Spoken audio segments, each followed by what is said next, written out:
Development for Halo Infinite has been a disaster. Multiple staff and directors leaving Halo Infinite. The game looked embarrassing. Microsoft put in billions of dollars in this game. So, does this game live up to its main title? Let's find out. Let's just start off with the gameplay. The gameplay is extremely fun. The grappling hook is the biggest mechanical innovation in Halo history. The AI are extremely smart and they're fun to fight with. I think I said that sentence wrong, but whatever. What makes Halo Infinite fun is the fast-paced action that you get and the variety of weapons that you acquire, like the Bulldog, the Burst Assault Rifle, the AR, all that type of stuff, and it's really fun. The game feels like a first-person Breath of the Wild type shooter, and you can do whatever you want, whenever you want, at any time around the map with a huge variety of weapons. Grunts are the funniest enemies in video game history. The grunts sound like Doug Walker. And yes, my dream did come true. The ragdoll physics did come back in Halo Infinite. And while the gameplay is still fun in Halo Infinite, still, the story is not. At the end of the disastrous Halo 5, we realized that Cortana took over the entire galaxy. In Halo Infinite, off screen, Cortana died and she got killed by Atriox, who we don't actually fight, we fight this guy. Story just feels like a total letdown for a game called Halo Infinite. Like for example, the opening shot. Yeah, it looks cool, but compare that to Ghost of Tsushima, where you're not only watching the cinematic, you're also playing the cinematic. Opening should have been something greater. While yes, the cinematic does look cool, but still, it would have been way better we got like a cinematic that you can also participate and play in. Despite how Halo 5 was just such a shit game, still, the cinematics are the best part.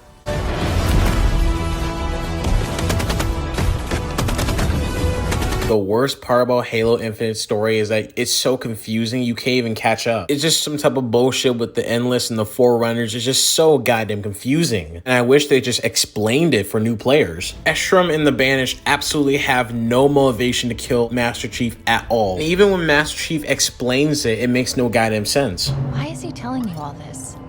Death changes people. It forces you to look at yourself, make a choice. And what did he choose? Same as I would. Fight. I don't understand. You showed him respect. He was a monster. Yes. But at the end, he was just a soldier, hoping he'd done the right thing, questioning his choices. I need something of you, old friend. Bring me the Master Chief alive. Questioning his choices. Who is Estrom fighting for? Is it Atriox? It makes no goddamn sense. I'm sorry, I know the acting is good, but it's just like, Estrom is just a bad villain. The Harbinger and the Banished share the same goal. We fight together to honor the will of Atriox. Even the boss fights like Jaga Erdamni. just completely the same as like this guy. Finally, let's get to the characters. Now, my favorite character has to be, besides Master Chief, only in this game, however, is... No. You. I can't stand it. No. You don't get to tell me what to do. You don't get to tell me anything. No. I'll be safe. Safe? I haven't been safe since I found you. I found you, remember? You were out there on your own, and you'd still be out there if it wasn't for me. This character is just so grounded in reality compared to Master Chief. Not only does this create good acting, but also makes Master Chief and Echo's 269 relationship way better. Sleep space drives obliterated. We don't have the time. Over there's another. Shattered and cratered over a kilometer. Crushed.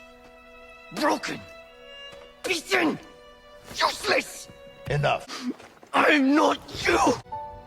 One of the best parts about Halo Infinite is the acting. It's just so good. Their intensity, their subtlety, it really feels like the actors are having a blast, and also they're trying their best with the acting. I failed her.